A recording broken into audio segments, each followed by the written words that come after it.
those are some of the challenges. Right now, I've got about 30 people working for me at this moment. Wow. Yeah. And my overhead is north of $300,000. So imagine that. If you had told, if I were to tell you and say, hey, I'll give you this business, but you got to make sure you come up with 300 grand a month to break even. Whatever's left over is your profit.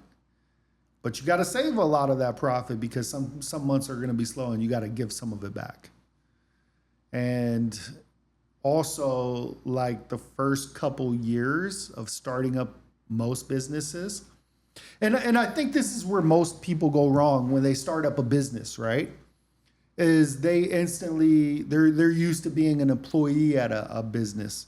So they're used to taking their profit off the top, or, let's say you make $5,000 a month as a chef and you start up a kitchen and you start seeing a lot of money come in and you're not that great at accounting and you forget that you owe vendors or whoever bills. And now you're paying yourself $10,000 a month, but now you're every month you're growing higher and higher in debt and you're scratching your head because this will catch up to you fast. I look back and I'm like, wow, I owe $100,000 right now. I've got no money in the bank. Everyone's been paid except me. Where did all this money come from? And then you start like looking at every bill and every credit card transaction, wondering if you're,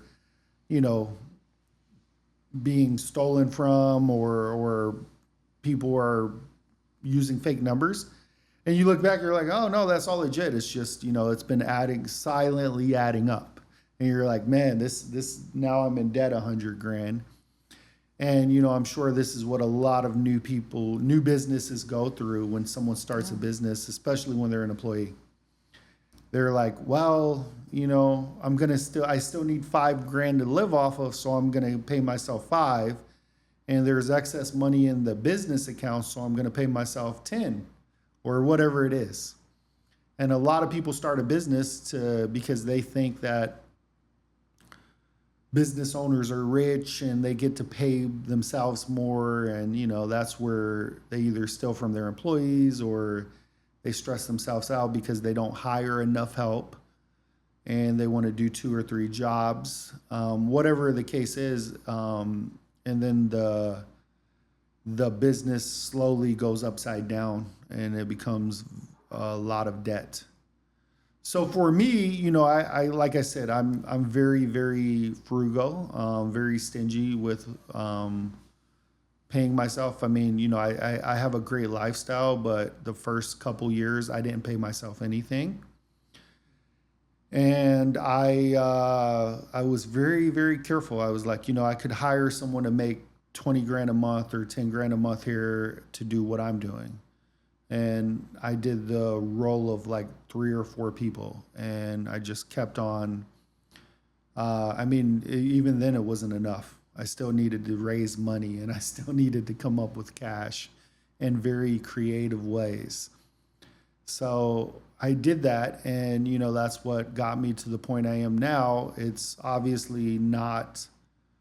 I'm still not on the other end of it where I'm just raking in the big money, but I see the light at the end of the tunnel, and in a year or two, I should be there. But it's still a building process. Still a lot of money, coming and going. So 300,000 a month, right? Imagine waking up being responsible for that.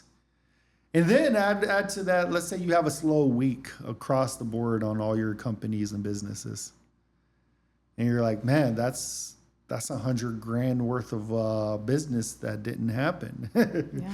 That's going to be hard to make up for, and then you have a good week where you're like, oh, I've made double what I need to make a week. I mean, the goal is not to get too excited when the big money starts rolling in and just, let it sit there.